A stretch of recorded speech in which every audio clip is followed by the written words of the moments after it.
And when we say 4 o'clock, damn it, we mean 4 o'clock right here on Russell and Hunter's The Brewman. Thanks for hanging out with us. He's Rob Hunter. I'm Mike Russell. And an interesting day. Y'all know I am a SCOTUS apologist. I am a huge fan of all things SCOTUS. And today was interesting. Today, there was a Murphy versus Missouri case that is being heard before the Supreme Court. And this is a big one. This is the look into the Biden administration and their during the COVID years policing social media and essentially coercing with social media to squash speech of us, we the people.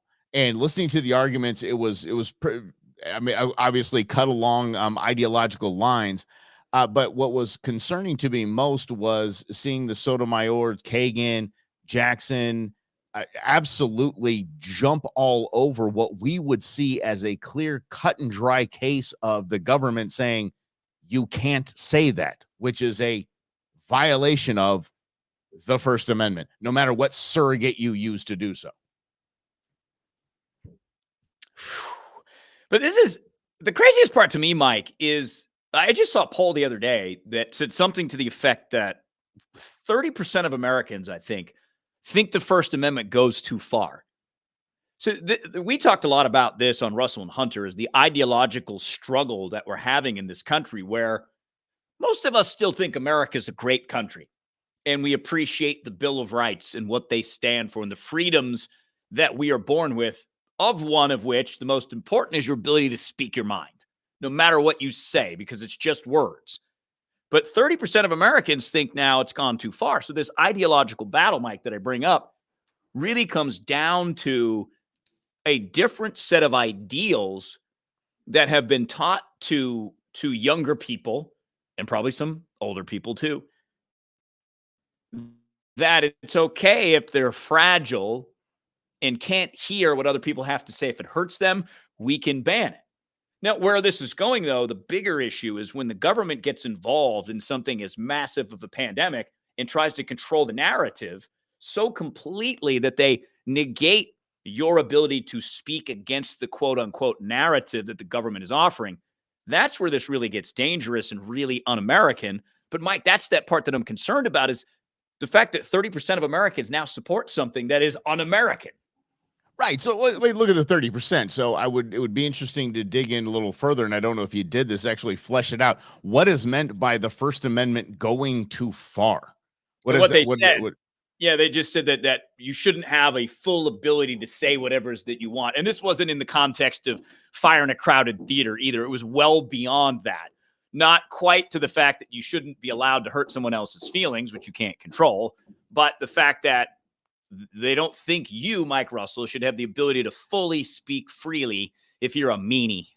Well, and that's where it comes down to. So yeah, it's basically a wussification of the generation that was brought up that to everything that is said hurts your feelings. Everything you don't agree with, it's okay that it hurts your feelings. And you know something, the First Amendment should be able to protect that. My ability to insult Rob, my ability to hurt Rob's feelings, because again, he's my little brother I never wanted. Yes, of course I do. So it was meant to protect unpolite speech. It wasn't. We didn't need a constitutional amendment to say, "Hey, the government's great. Hey, the government's awesome." We didn't need protection from that. We needed protection to say, "Hey, listen, bozos. What you're doing, we can see it. We can clearly call it out. And you have the constitutional right, you have the constitutional ability to basically talk crap about your government and say that they're getting it wrong," which in almost every case that we found during the pandemic, they got it wrong. And when that was pointed out, your United States government went to the social media companies to squash your ability to say that they're doing it wrong. And that is a clear-cut violation of the First Amendment. To have justices currently asking questions that lead the conversation into, it's a good idea, this freedom of speech, but really, somebody could get hurt, is absolutely staggering to me. And it was cringy, way cringy. When you think about the times that we live in, as the media would like to say, there is a lot of trepidation that people are allowed to say what they want because the government has not done a very good job. Not done a good job at all. What? I'm gonna bring a Huh? local issue in. Yeah, exactly. So we know, like, we live in Arizona. Mike and I live in Arizona. It's one of the fastest growing cities in America. It's in the top 10. We've got Buckeye, which is just west out by Yes. Mike's hood. That's right. Buckeye's growing faster than Phoenix. We've Mhm. got major growth here. And with that comes some challenges. More people bidding on homes, driving home prices up, but that drives property taxes up. And it makes it harder to afford a home, to get that asset that you need to build wealth. So Republicans and Democrats in our state Senate and House worked together on this housing bill, got it to a Democrat governor's desk, Katie Hobbs, and she vetoed the bill because I was told, I talked to someone about it who helped put the bill together, she's afraid of the cities.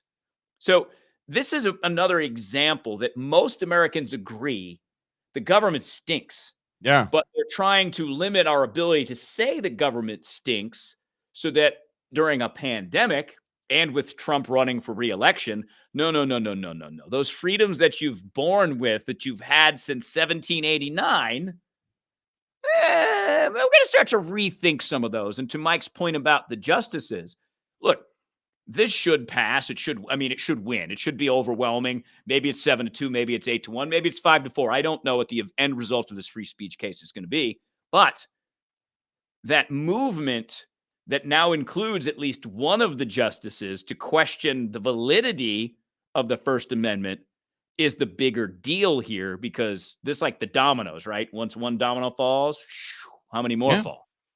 But what about terrorism? What about terrorist speak? What about racist speak online? Yeah, you know what? Terrorist speak, racist speak is actually protected in the First Amendment of the United States of America. What we have done is pass laws that make it illegal for you to openly threaten someone's life, or at least if that isn't the crime, it might lead to an exposure to a crime.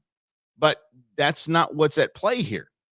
What is at play here is a cut and dry case of the actual government, literal government, not proxies, the government coercing a social media platform to say this person, this we the people, can't say this, and you need to take this down.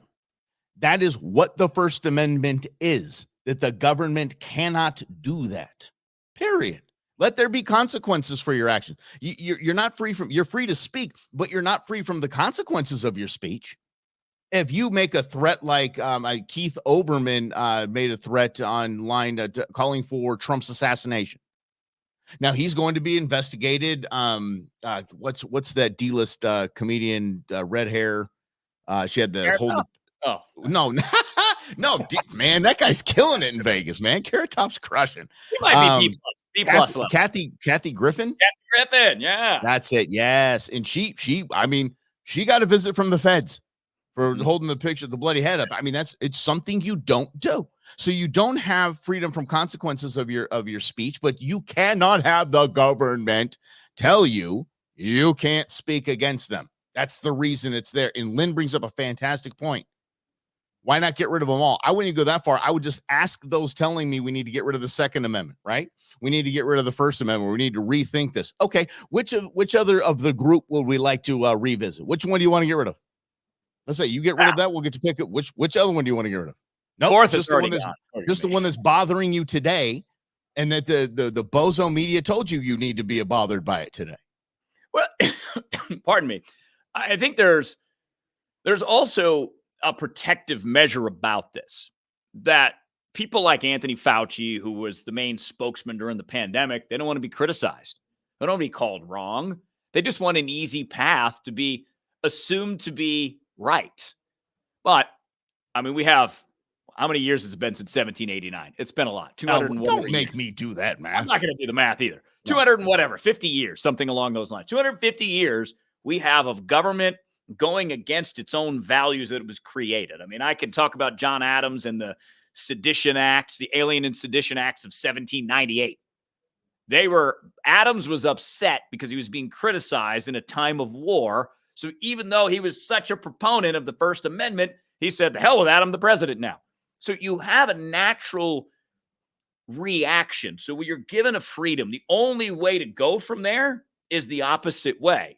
And we've had 250 whatever years of going the opposite way, so much so that it's at this point where 30% of Americans, including a Supreme Court justice, are questioning how far your right to speak your mind is willing to go, especially when it comes to criticizing the government, especially when it comes to learning secrets that the government doesn't want you to know. I mean, I always bring up Pat Tillman because the story still ticks me off how the United States Pentagon lied to us about his death and tried to make a hero out of him to recruit more people to go fight their war when he was actually killed by friendly fire. Yeah. This is why the government doesn't want you to speak freely, because they try to hide the knowledge from you so you can't. So the next step is to censor even more information so they have a de facto free speech ban.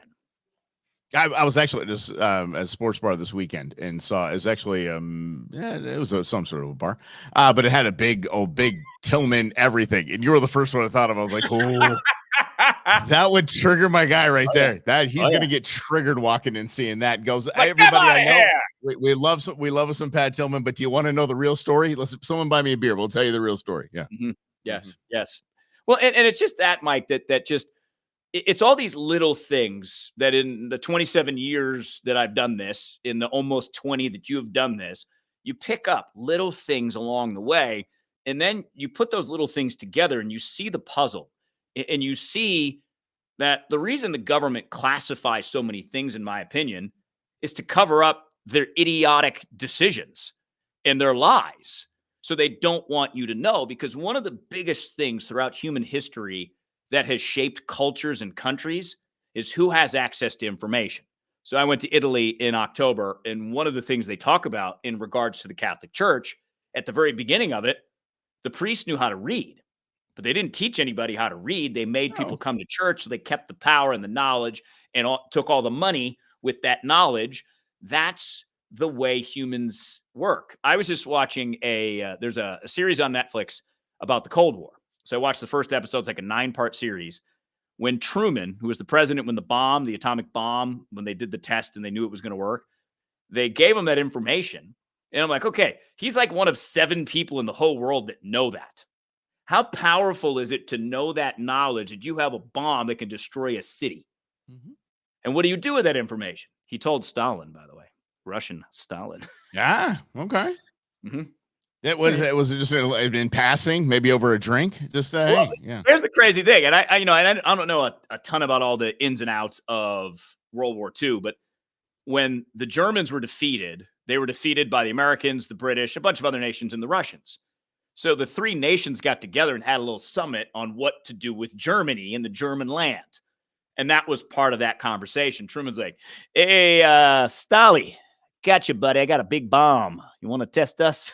But see, and with the knowledge that we're not allowed to have here domestically is anything that is going to be passed legislatively. We don't know the vote counts. We don't know the companies that will be beneficiaries of said legislation. But there's a group of people, representatives and senators, that they know a lot about that. So when you talk about the knowledge that no one else knows and how powerful that is, it can mean millions for you. Wink, wink. I'm looking at you, Crenshaw.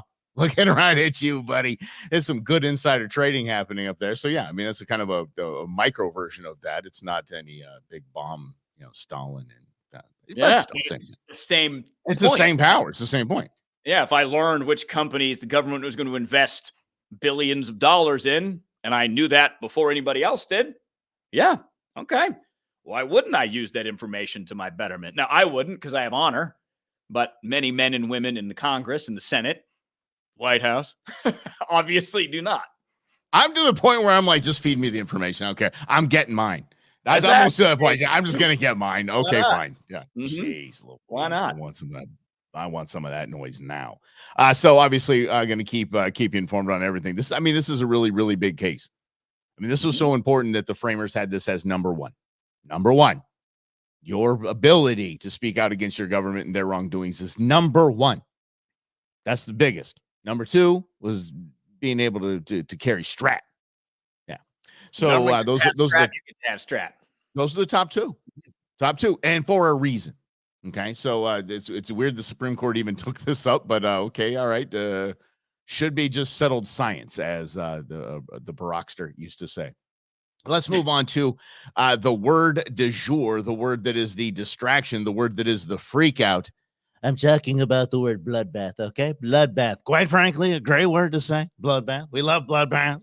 Bloodbath is what's going to be. It's going to be a big red wave. Donald Trump was talking about the auto industry in his Arrow. What's up, Arrow? Been a minute.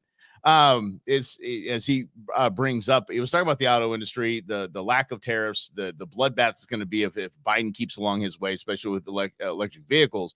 And he says it's going to be a bloodbath. Of course, those that aim to eliminate the mean orange man, that is the media and the basically the media arm of the DNC, which is all of our media, except for X, thank God. Took it as him calling for another January 6th, as Joe Scarborough said, January 6th was a bloodbath. No, quite literally not. If you even look up the year, come on. You look up insurrection and bloodbath, guess what? Neither. Neither fit the definition. They must not have gotten around to changing the definitions like they did vaccine. Something Donald Trump said when prompting an insurrection. That's the new definition. Exactly. We're playing the pyramid. Things Donald Trump says when inciting insurrection. Look. Insurrection. Oh, this is why it's good that we are no longer on KFYI. I Tom, did it. Yes, yeah. I did it. Tom, hang in there a few minutes. Tom asked what happened to us on KFYI. We'll get to it, bud. Bit. So insurrection is what I meant. We insurrectioned our way out of KFYI. That's what we did. That's what we did. We're like, we're out of here. It was an insurrection. It was this. We're out of here. Oh, so, the thing that drives me the most crazy about the media, and Tom, this ties into why I no longer work in media, is because January 6th cannot be the go-to thing every single day. I understand that at 40+% of this country will never vote for Donald Trump. It's probably closer to 50%. And the key is going to be 1 or 2% that's going to push this over the edge. The constant going back to the well, it just gets so boring and so old. And you can't possibly still be outraged about the thing that happened how many years ago now? 21, right? Yeah, 3 years ago. Yeah. We're still, oh my God, I can't believe that happened. But it did happen. And the guy's the Republican nominee. So that's reality. So your job isn't to just circle the wagons again and remind us of January 6th and Trump said bloodbath. Make your case against Donald Trump. Or better yet, make your case for Joseph Robinette Biden. Hell, make your case for Robert Kennedy Jr. I'd rather listen to that than more conversations about January 6th. Yeah, so we told you. Speaking of KFYI, we were there, right in the studio, watching it on the TV, and thinking, what in the world? Y'all stop this noise. You do not know what you're doing right now. And people get fired up. We just ran through with the George Floyd nonsense. We had federal buildings burned to the ground. It wasn't like it was something we hadn't seen before. Just hadn't seen it against the Capitol. But we weren't saying stop now because, what you're doing is breaking the law. You're going to get in trouble. We didn't say that. Said it very clearly this is exactly what's going to happen. This will be used as the foothold for total power from the Democrats, period. They will use January 6th every single chance they get. Look at what they did with this committee. Again, it was a committee, not a commission. This was made up. They hired an ABC producer for their prime time. Remember that? Did nothing. Didn't move a needle anyway. It actually made them look like a bunch of bozos. Now, as we keep coming along, the House keeps uncovering all of this, and the Freedom of Information Act with Judicial Watch keeps uncovering all of this evidence that was just, I know that, Trump wanted National Guard troops to guard the Capitol that day, but everyone said no. Trump requested it. That's in an email. That was hidden. What's her name? Liz Cheney had that email. So it just, but does that stop the media to look back and go, dang. Yeah, maybe we should just walk away from this. No. Their marching orders is to use it all the way up until this next election. You will not hear about this in 2025. You will not hear about January 6th in 2025, period. Robin, I told you It will be used to this election. And I think what is so important about what has changed in our country is it's not that the media lies to you. It's just that they leave facts out. That's a So they liable don't mission. Well, I mean, technically, yes, but it's so narrative driven that they only give you the facts, quote unquote facts, the story that goes with that narrative. And the fact that in the mainstream and even some of the Republican right wing media, nobody thinks outside the box anymore. It's all driven one way or the other way. And for me, it just got to be too much because it wasn't honest. There wasn't values in it, American values of freedom, of understanding that not everybody agrees with you. That spirit of betterment has gone because that's what I don't see the arguments about either one of these presidential candidates about why one's better than the other. All I hear about why one is worse than the other. I don't hear the compelling arguments that my guy is better because of X, Y, and Z. I hear I'm better because that guy's terrible. That guy's old. That guy stutters. Seeing Great. Joe What's your Biden prediction for say that America? Donald Trump is not mentally fit or mentally or physically fit for office, I about fell off my chair. Like, That's what I come mean. on. It's just like there's no We're having substance. we're having an applesauce fight in the old folks' home right now. Is what this entire presidential election is going to be. Hey, he's older. You walk with a limp. They're gonna be chucking their walkers at each other. So we're just Oh, done it's with gonna it. I be think we great. have to be done with it. Yeah, it's gonna be a lot of Well, fun. and for the first time technically 2001, George Bush was not a State of the Union because the first year of the presidency, you're just in office. You don't know. I've watched every State of the Union since that point until this one, until this Biden one. I'm like, what's the point? Yeah. I did see a couple of clips of him yelling at me, though, and I just love it when a president yells at me. It just makes me feel so good. Seriously, just stop yelling. Why you? I keep saying it's like, Mom, something's wrong with Grandpa. You're He just not keeps a yelling. motivational speaker, Biden. You're not Obama. Obama could do that. The funny thing is, isn't it funny? I mean, we had a horrible order. I think W's two biggest crimes were the Patriot Act and not being good on camera. He just wasn't. He wasn't good off the cuff. Can't get fooled again. What? The best moment of his entire presidency was when the dude chucked a shoe at him. That was the best moment of the W presidency right there. We popped up with a big smile on his face. Like, who throws a shoe? Straight out of Austin Powers. And so, but then we had Clinton was fantastic order. I mean, Bill Clinton could speak, and Bill Clinton, I think his best attribute was, and Lewinsky might disagree with this, but I think his best attribute was that he was patient and slow in his cadence when being asked questions. He would think about his answer first. And he was thoughtful. He's more calculating than he was thoughtful. But then we had W, and then we had Obama. It's like these orders in the middle was this, hey, everybody look, watch this shot. Kind of thing, So, and then now we get Trump, and then we get Joe Biden, and just a bunch of yelling. This is the best we have, guys. Huh? Mm-hmm. This is what we get to choose every 4 years. We could choose the best of these. But it requires work. And I think Rhonda brings up something very important here. She says this in the comments, and please, if you're watching, just comment. You got something to say about what we're talking about? Do it. You want us to talk about something either now, it relates, or maybe down the line? We'd love to see it in the chat. We follow both on Facebook and YouTube as we stream on both. So Rhonda's point is, yes, the media leaves out the facts. And if you listen over and over again, you just might believe it, but not her. But Rhonda, that's a great point because, Mike, you've heard me say this many times.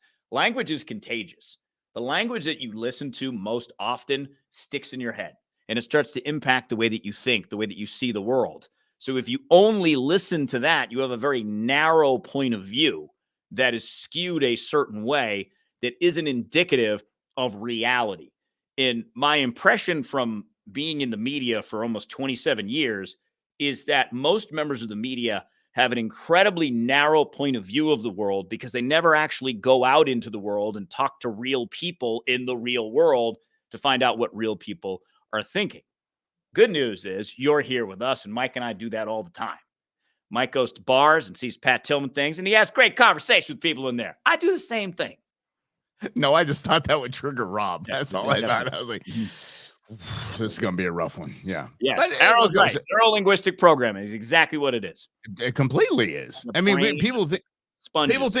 remember, all you had to do was put one word in front of January 6th. Deadly. It wasn't by even definition, it's not insurrection. January 6th, you just put deadly in front of it, which it was not. No one died.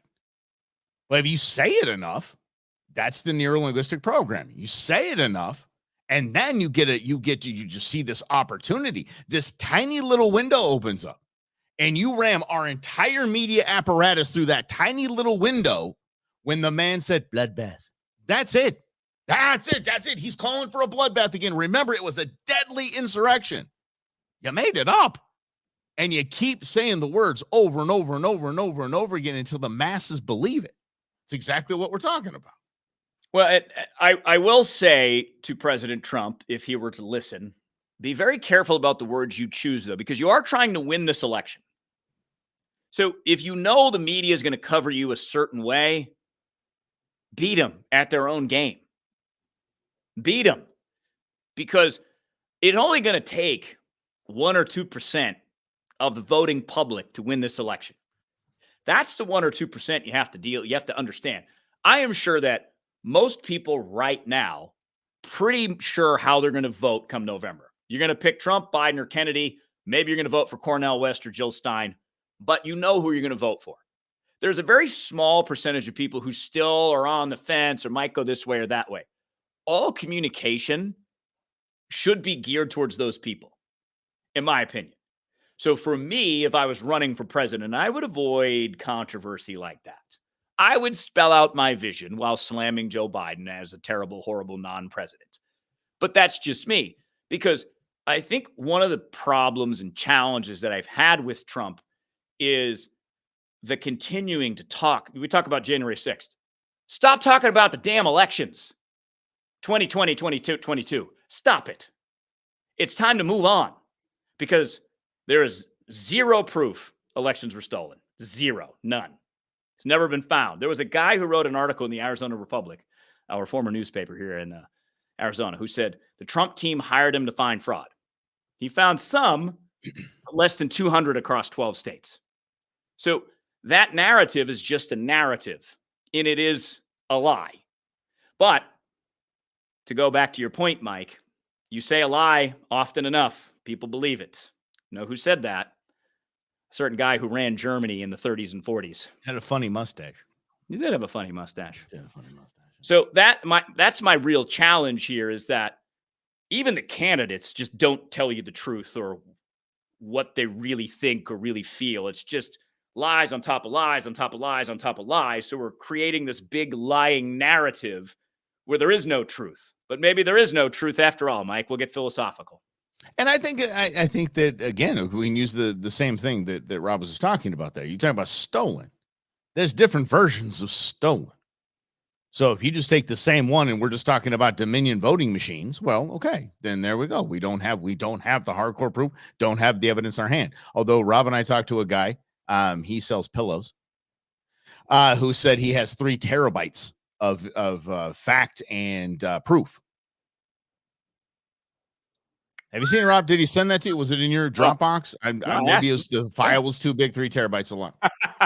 I just didn't get that.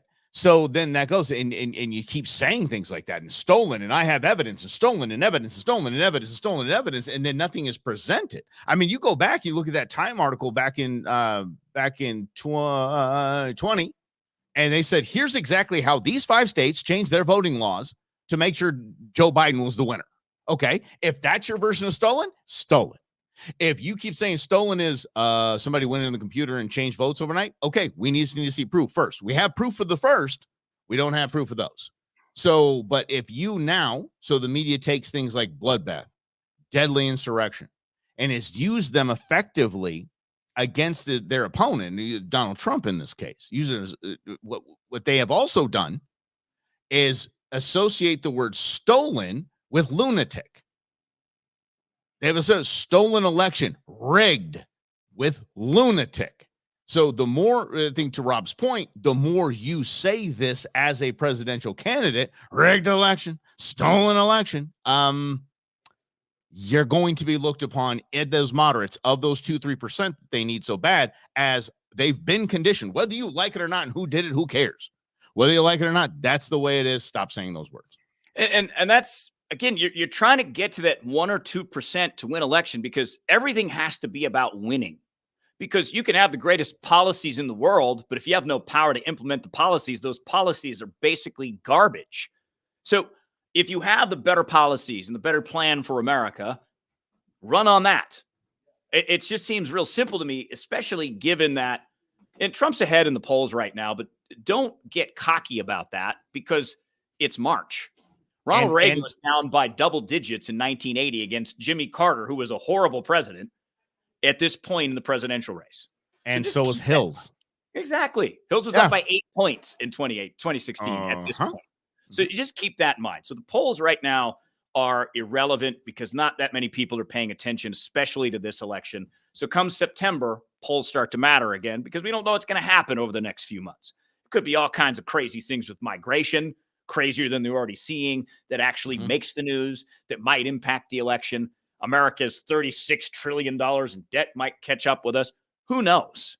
Interest rates might go up. Who the heck knows? But the point is, everything should be geared towards winning and winning elections, in figuring out how to get, in 2020, 10,000 people in Arizona. That was the difference between Trump and Biden.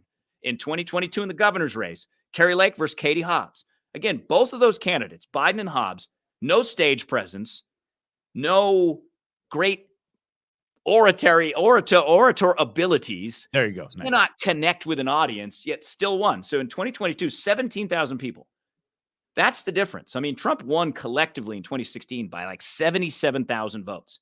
That's what we're talking about here. The margin of victory in the last 2 elections, presidential races, and the governor's races in between, are real narrow in certain states. Those are the states that matter. The state of Arizona, maybe Michigan, Pennsylvania, Georgia, where you're losing by a small amount. You got to figure out how to turn that around. That isn't just Biden sucks. Because if we think Biden sucks and Trump sucks, who are you left with?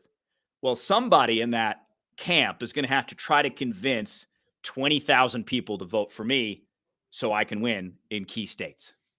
And keep in mind, those polls are against Joe Biden, not his actual opponent. I've said it. I'm going to keep saying it. Gavin Newsom stepping up.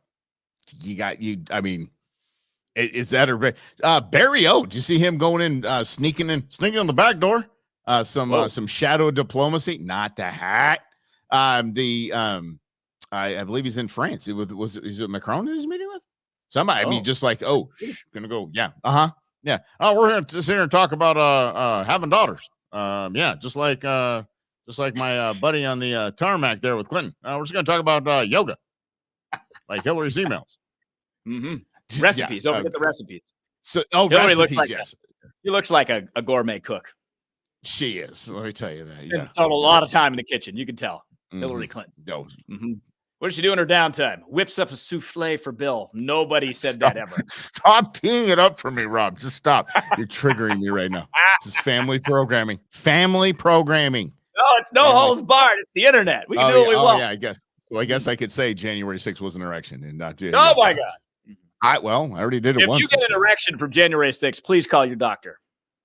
No, MSNBC did. MSNBC did. The DNC did. They were all fired up about that. They were, and there was no deadly, by the way. Yeah, the deadly was somebody got shot by a guard in the where was it? Where did she get shot? She got shot in the neck. You know what I'm talking about. Help me. A rioter got shot. So yes, I mean that does make it a deadly insurrection.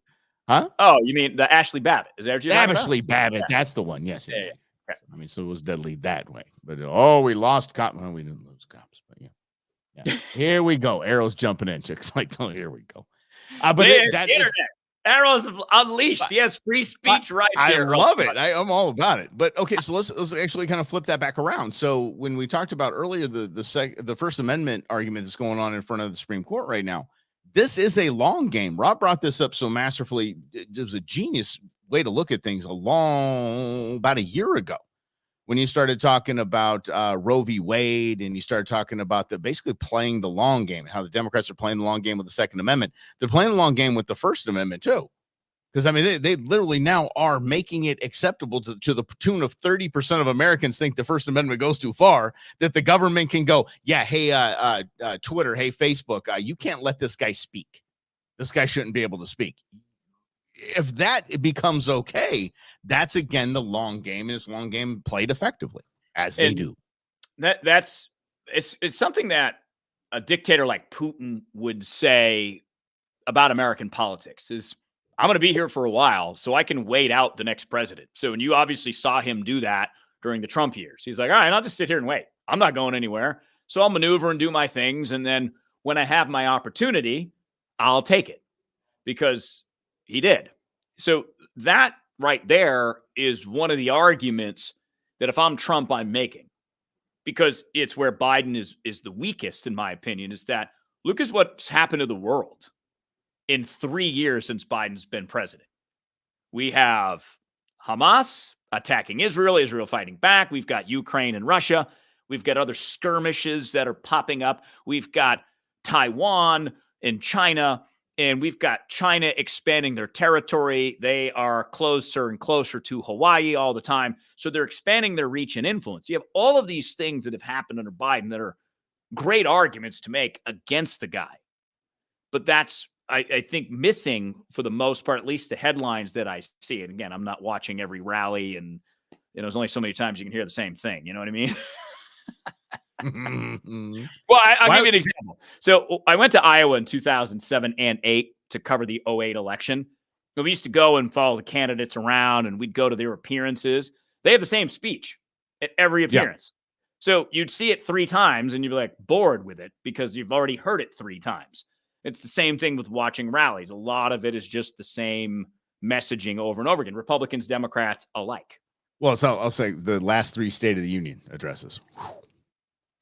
We'll just change a few words. It's like essentially the speechwriters for Biden are just their Chat GPT at this point, because the kids using Chat GPT, and then we're just going to change a few of these words and sentences up right now because somebody's going to know it's Chat GPT. They might know it's last year's speech, but no.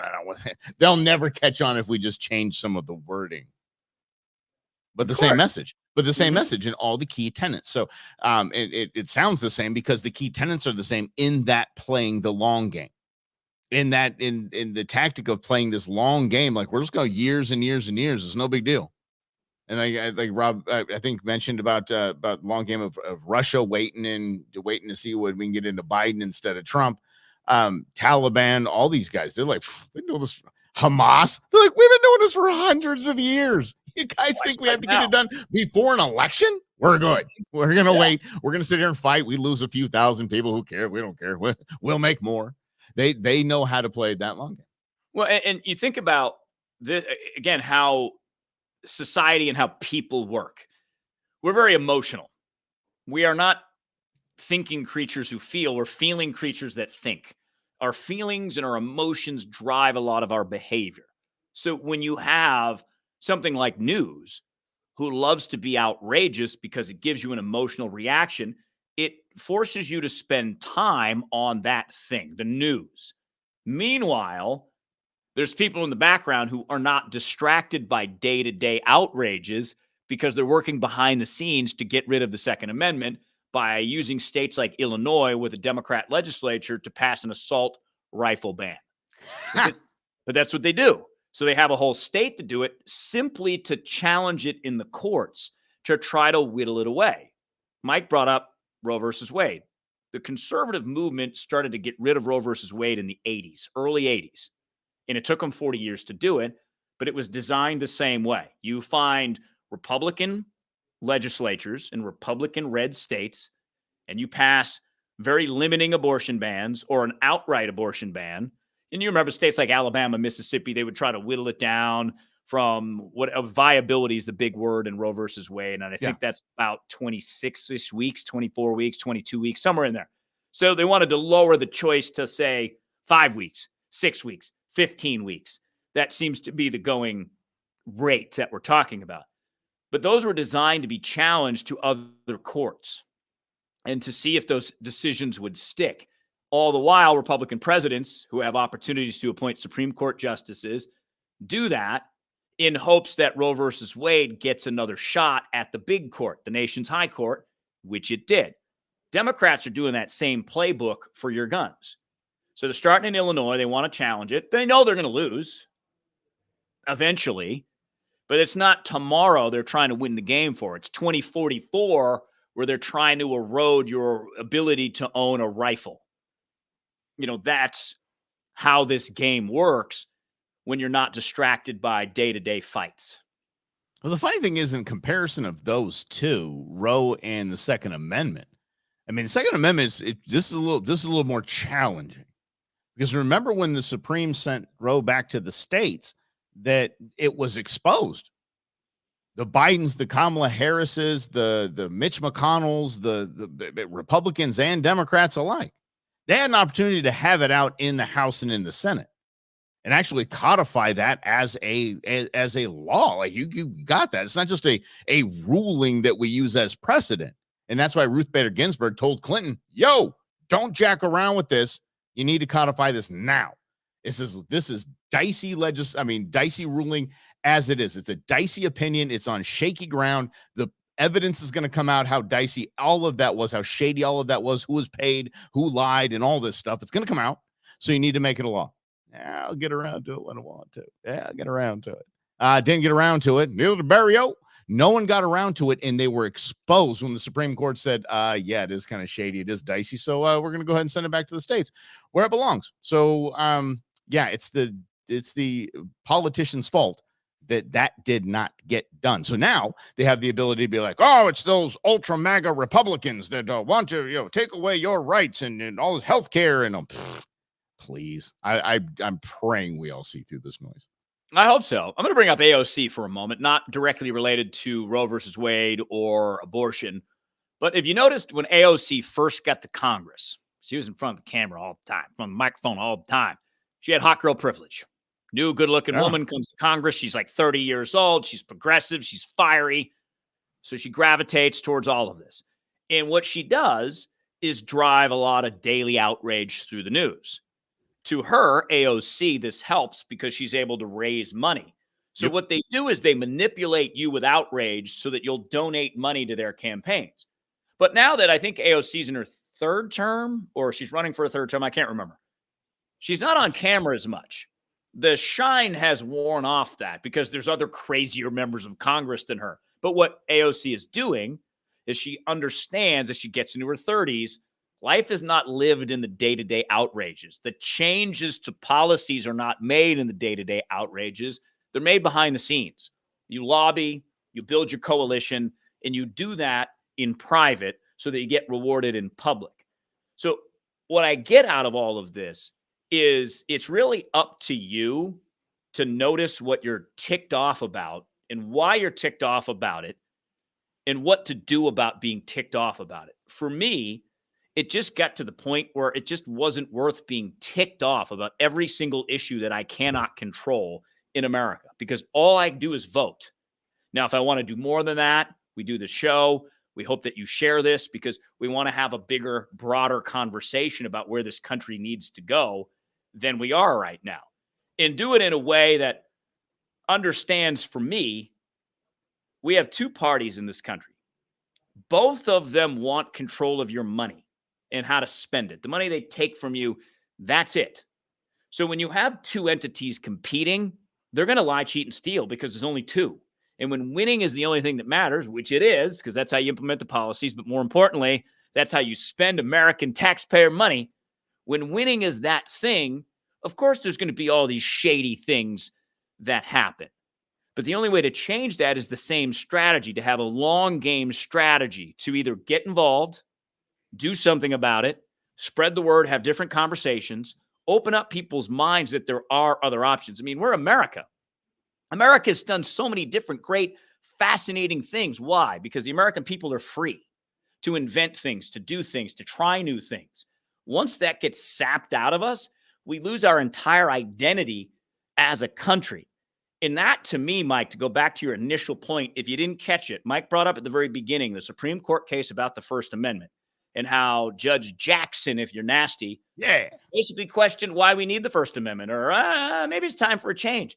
But almost 30% of Americans think the same thing. The First Amendment has gone too far. So here's what's happened. Liberals, Marxists, communists, whatever you want to call them, they have played the long game, because what we noticed during the pandemic when school became online, parents got to see what kids are being taught. It's the exact opposite of what we were taught about America, in its greatness, in its people, in its inventions, in its innovation and forward thinking. But we've become so forward thinking and innovative. We're in this very comfortable spot where most of us have a nice living. We don't have to challenge ourselves, so we don't. And what happens when you get in that comfort zone is one day you wake up and it's really uncomfortable and you got to make some really difficult decisions. But if we make decisions now, those decisions in 5 years, 10 years are a lot easier, because we're going to make these decisions one way or the other. So I would rather start now playing this long game, restoring America's values and greatness, and saying, no, we haven't always been perfect, but we're still the best in the world, because the reason you have electricity is because of guys like Edison and Tesla, both here in America, inventing the light bulb and the electrical distribution system. That's what makes us great, is our ability to advance the entire world to make it easier to be a human being. And what makes it easier, and probably the simplest form, is really ask yourself, does the term bloodbath scare you? Does the word bloodbath, does it frighten you? Show me on this doll where it hurts. Like, stop getting so worked up that one person out of 330 plus million uses one word, and that's going to change our entire democracy, because our framers were apparently too stupid to write a document that would survive the word bloodbath, would survive a mean man that says mean things in a social forum. Please, just silly. Just stop getting worked up about one thing or the other. Well, especially because it is just a word. Yeah, it is. I feel like I'm back on dial-up. Again, Mike? I feel like I'm back on dial-up. I got this mad delay going on right now. It's either that or this is a kung fu film, and I'm saying something now, my mouth is doing something else. Oh, yeah. Oh, Rob, you think you'll about to fight in all the land? Oh, fight me. Ha-ha. You have to say ha-ha at the end. It's like all that Japan anime. Ha-ha. That's all it is. Oh, it's just a bunch of weird sounds and laughing. That's all anime is. But it works. It's fantastic. It works great. So I think we're in this position that I find to be an opportunity, because I always look for opportunities, because life is just life, right? Life just happens. So how do you make this into an opportunity? And I think for all of us as individuals, the opportunity is to invite more people into these kinds of conversations, because the media is what the media is. Like, if you know a radio station that's your favorite, maybe it was our radio station, you're going to turn on that radio station. You know what you're going to listen to. You know what you're going to hear. And they exist to really affirm your beliefs, as Mike is back, hopefully with his delay. Oh, still delayed. This is like Colin said, it's like a Godzilla movie. Yeah. Mm-hmm. Well, I mean, and usually it's me that's delayed, because usually it's my internet that stinks. So today I actually have good internet. And Mike, there you go. Mike is struggling. Yeah, not so much. It's okay. Damn okay. shame. It's a little bit of a lag. It's all right. Yeah. So look at Rhonda's statement here. Worked in public education and worked in a few history classes. They spent more time on social issues and celebrities than on actual history.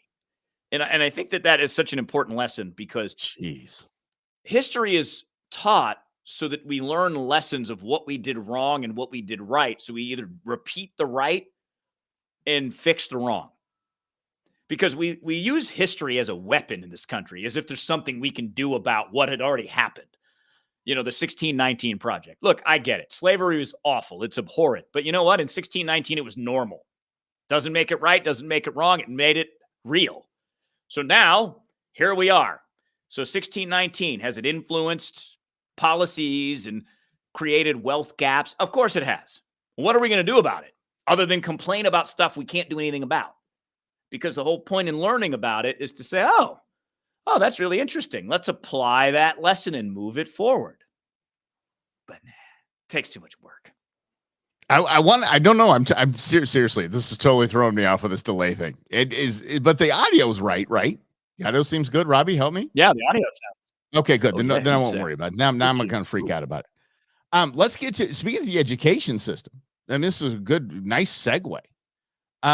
Again, I was reminded today, and I thought that the man went away, and I was excited that the man went away, but apparently he's back. Don Lemon has a streaming show where Don Lemon, as if he needed to prove to us that he was unintelligent, sat down next to probably the most intelligent man in the galaxy. So much so that, look, Elon Musk is so smart. He wants us to go to Mars because he wants us to go find actual intelligent life in other places because he's bored with us. We're boring him right now. Elon Musk understand. had to take, he had to quite literally take Don Lemon to school on why the administration, why the DNC has opened up the border to 10 million illegals and is shipping them to blue states. Remember, they don't like to say where they're sending them. They're sending them to blue states. And Elon cracked the code. Elon goes, well, that's easy. It's because of the census. He said, you see, you have these states loaded up with, he said, they can pick up, Democrats can pick up 20 more seats in the House. 20. It doesn't impact the Senate, but it impacts what? Electoral votes as well. So you have electoral votes and House seats. This is okay. Now it all makes sense. Oh, I love it. I think that's a great point because when I was doing radio, my radio career, Mike, I would do anything to get a radio show. I mean, outside of stealing, lying, and cheating. Yeah. But there's not $5 trillion or $6 trillion. You see Biden's budget that he proposed? $7.3 trillion. That's insane. But that's the point that Mike's bringing up is to control that money. You can control where the population is because the census just counts people. It doesn't matter whether they're here legally, illegally. They just count people. And House seats are distributed based on the population. So, for example, Arizona got screwed in the last census by not getting an extra seat because we gained a ton of population but didn't get any more representation. So now states like New York, for the first time, lost congressional seats. California, Democrat stronghold, lost congressional seats. I hate to say that this is the game, but Mike's exactly right. Elon's exactly right. For them, it's as if it's me doing my radio career. I moved anywhere I had to move. I moved to Farmington, New Mexico to keep this career going. Like, only insane people do that. I did it because I was committed. And if you're committed to spending 5, 6, 7 trillion of American taxpayer money, of course you would do something like, yeah, okay, let's set some migrants in and shift them to Illinois and shift them to New York and shift them to California to see if we can get enough people in there to get California back a congressional seat because it's going to be a Democrat seat. And that helps Democrats spend your money and get rid of the First Amendment. So we can say, thank you. This is, they're talking about the long game, packing the Supreme Court. I mean, think about this. Thank the good Lord that we're finally seeing how important the Senate is. The Senate is holding all of this together right now. When I have justices on the Supreme Court questioning the validity and the strength of the First Amendment, I do not know really how to wrap my head around that. When I watch Joe Biden walk a flight of steps, I can't get my head around that.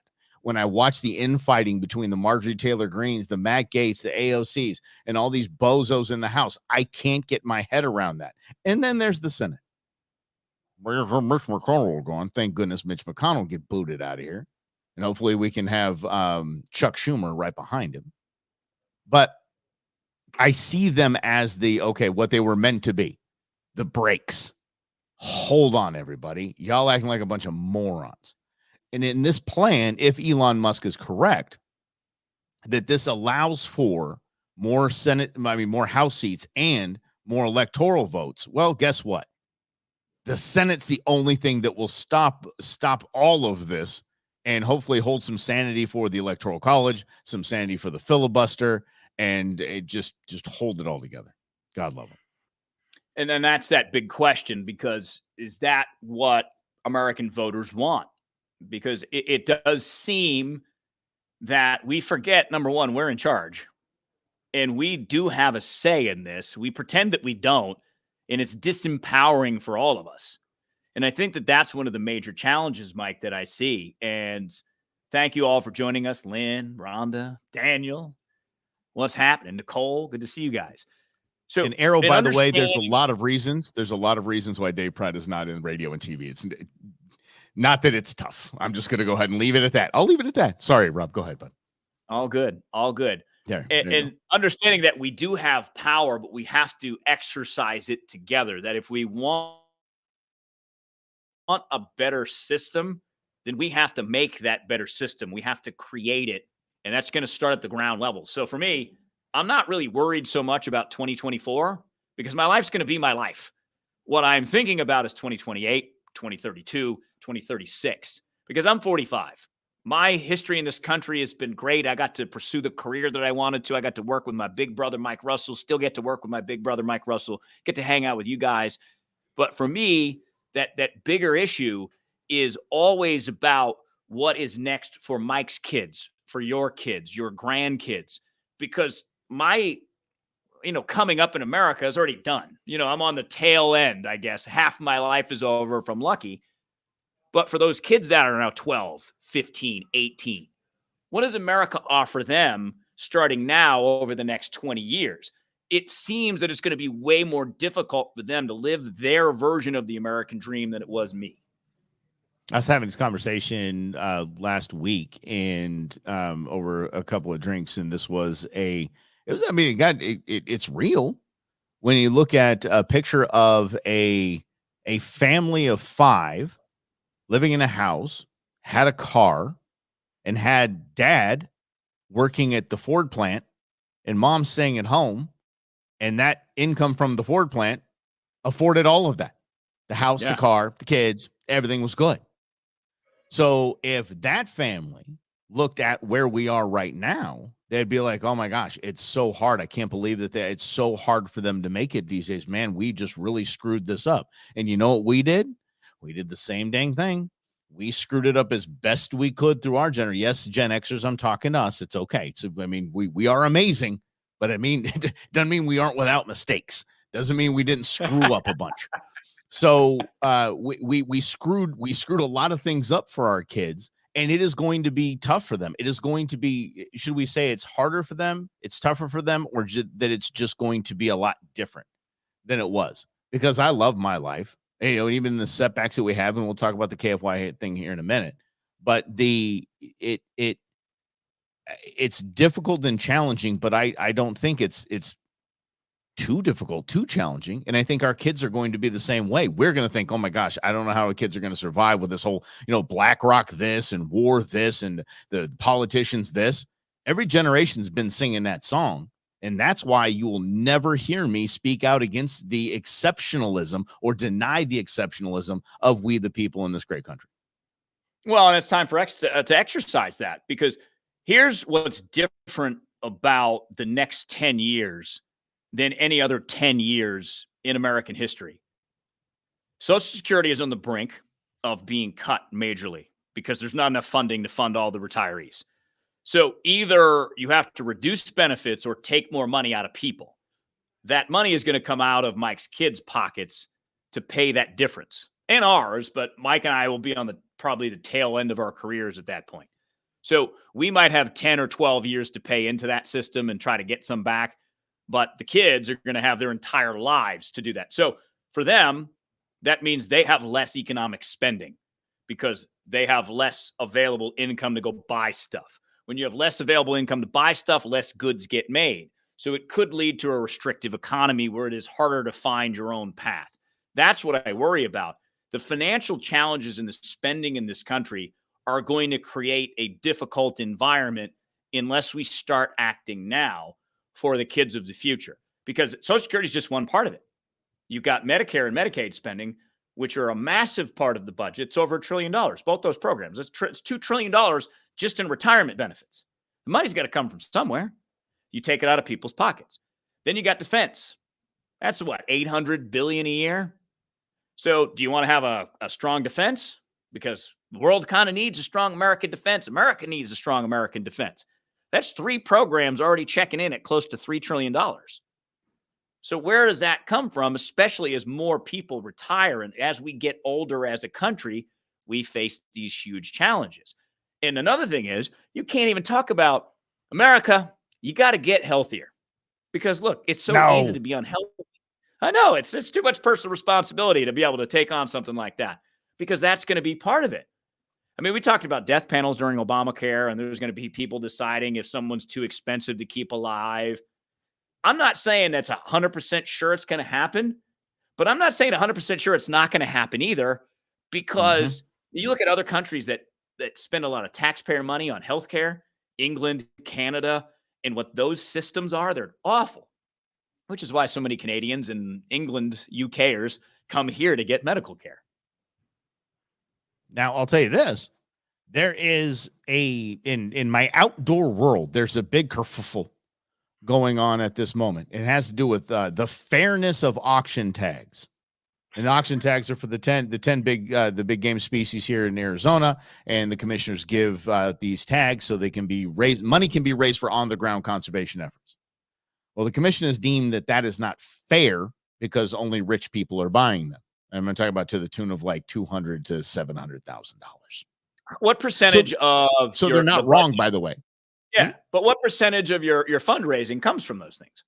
A huge, gigantic portion. A huge. But this is what it comes down to. Is fairness. Is it fair that Jimmy John, as an example, can come to Arizona as he did, buy an elk tag for $550,000?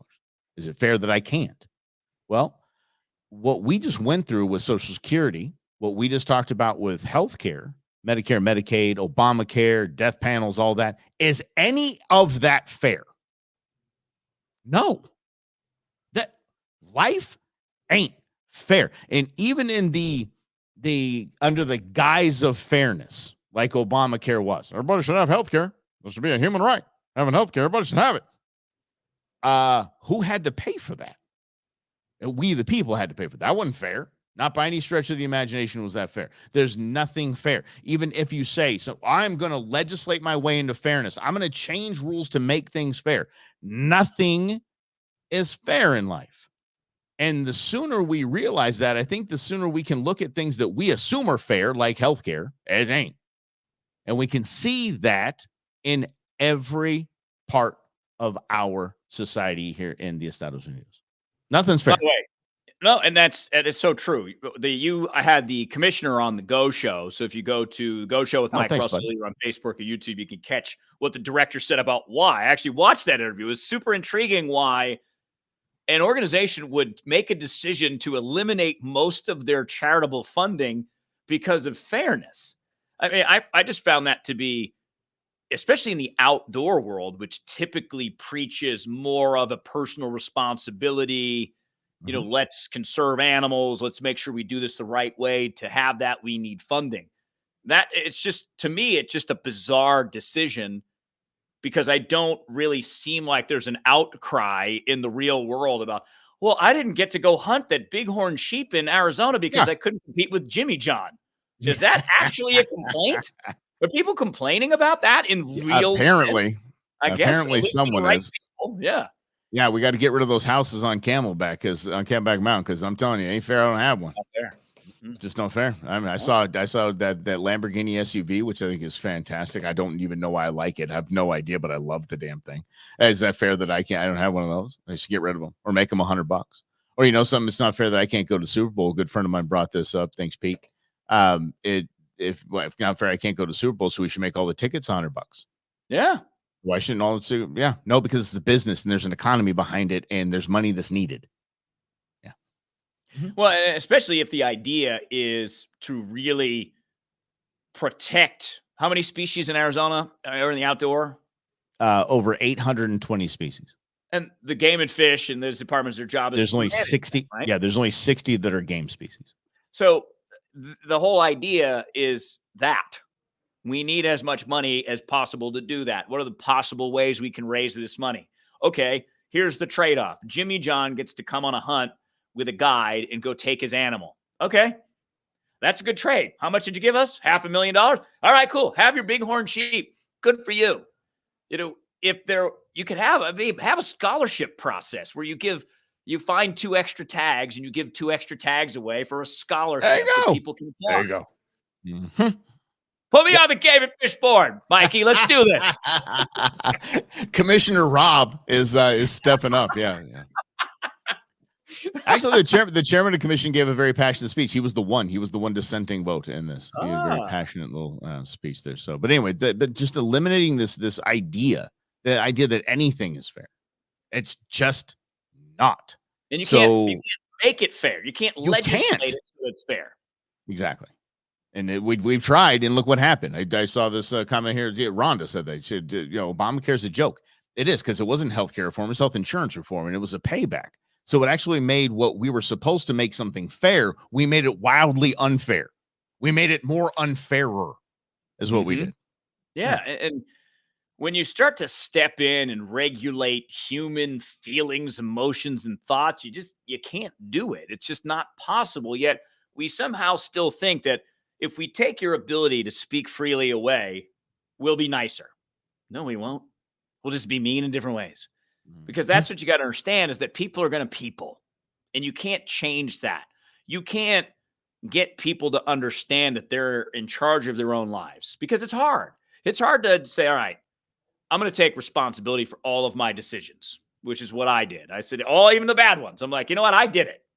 There's no one I can blame my childhood, whatever. I can blame it on this, but ultimately it's still my decision.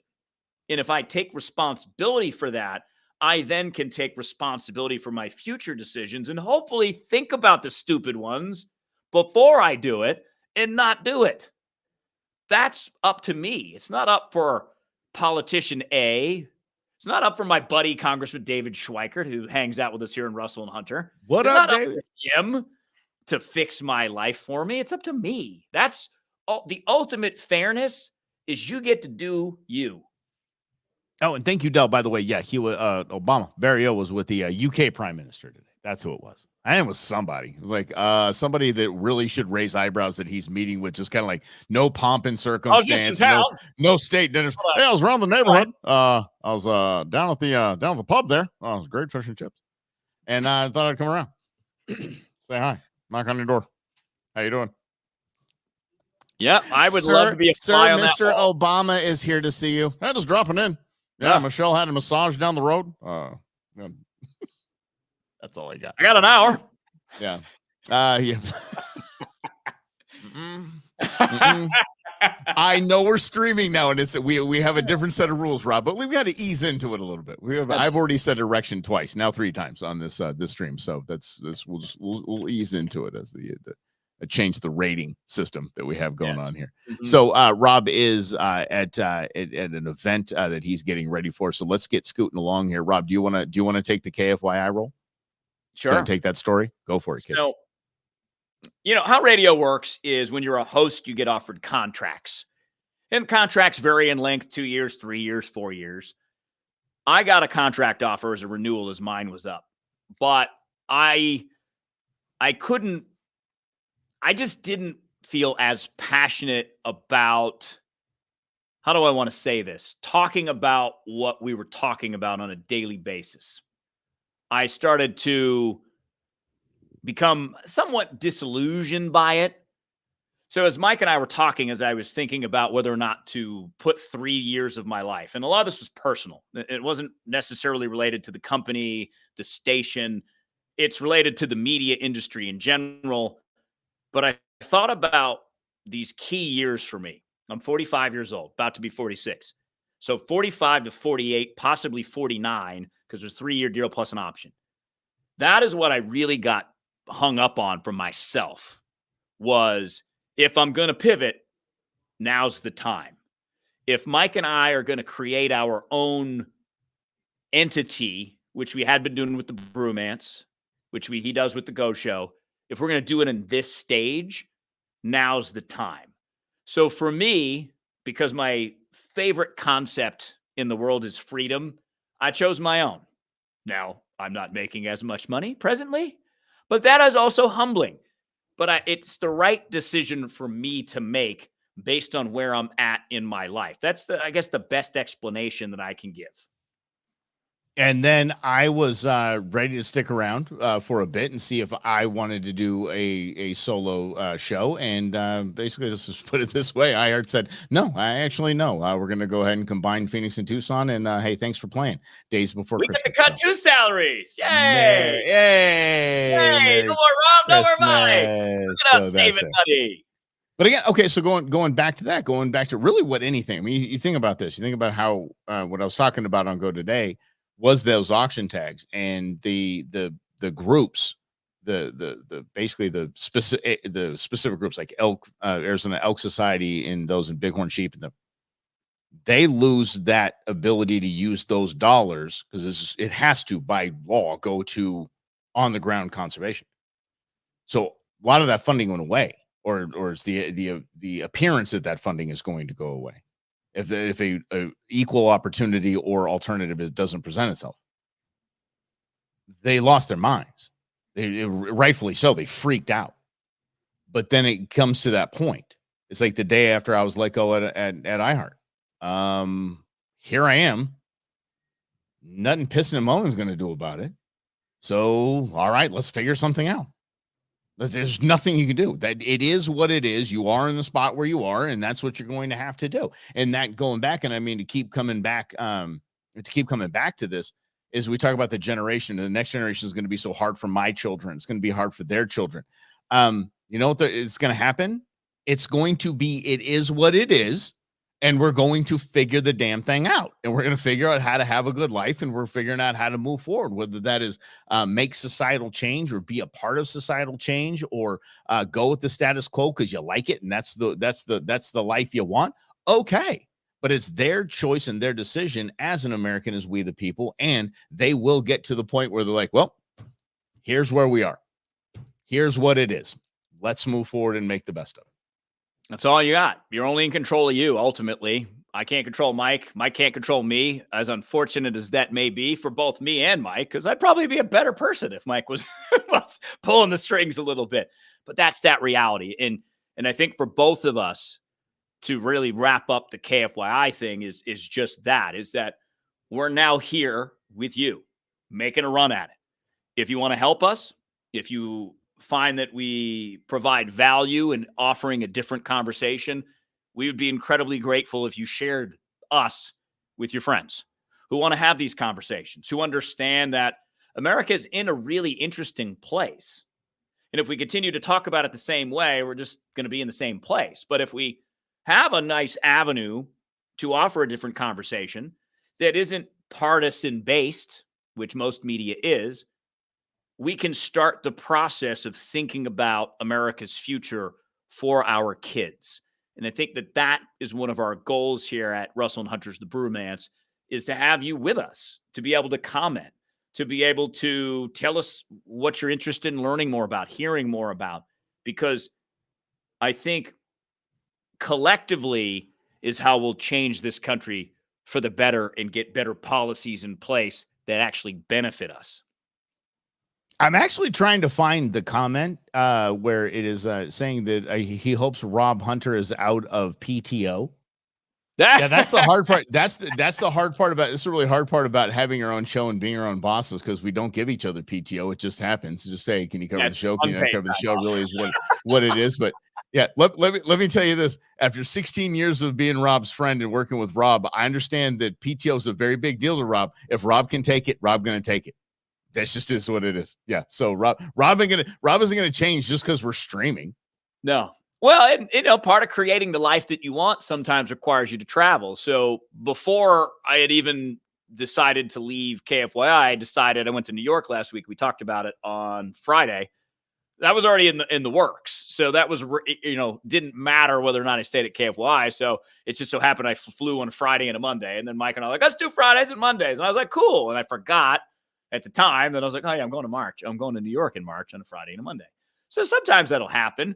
But the great ability is to be able to bring this broadcast equipment wherever I go, to be able to broadcast wherever I am, which was part of what I pitched to KFYI, and I didn't really love that idea. They weren't a big fan of that. And that was Daniel, by the way. We appreciate that, Daniel. Yeah, I appreciate that. I'm going to still take that as a compliment. Somebody says they miss you in Farmington. Who in the heck misses you in Farmington? Oh, is Daniel Mrs. Are you? Is he in Farmington? Must be. They have internet there. They got internet. Okay. Oh, well, good. They got the Wi-Fi there at the Starbucks. Cable. They got internet. They got roads. Gosh. It's crazy. They got a brewery. Yeah. So Deanna asked, go ahead to share. Whatever you prefer, whatever your platform of choice is, Deanna, we would appreciate that because it's there depending on people's preferences. We're just trying to cast a wide net. Yeah, we're trying. But yeah, I mean, this open arms, big tent, so to speak. How about that? I'll cast a wide net. I'm good. Mm-hmm. So, yeah, we got to try. We got to test this. We got to test the waters on Rumble as well. We got to try that. Oh yeah. Next up. Yeah. Oh, I didn't even know that was the thing. Did you know that was the thing? I went on it. I was like, holy mackerel, gang's all here. Oh yeah, everybody's here, man. I did not know this. See, I found out about it. I think it ramped up during the pandemic because it became a place where people could have conversations that were going against the narrative that the media and the government wanted you to hear. Yeah, it's true. All right. And Arrow, man, good to see you again, buddy. Thanks for popping in. Appreciate it. Grizz always, man. It's been a hot minute, man. VJ, what's happening? No, man. All right, Truly. guys. All right. Well, Rob's got to get to an event, and I'm going to okay. Can I just say something real quick? So for St. Patrick's Day, I'm not kidding. I had a cabbage steak.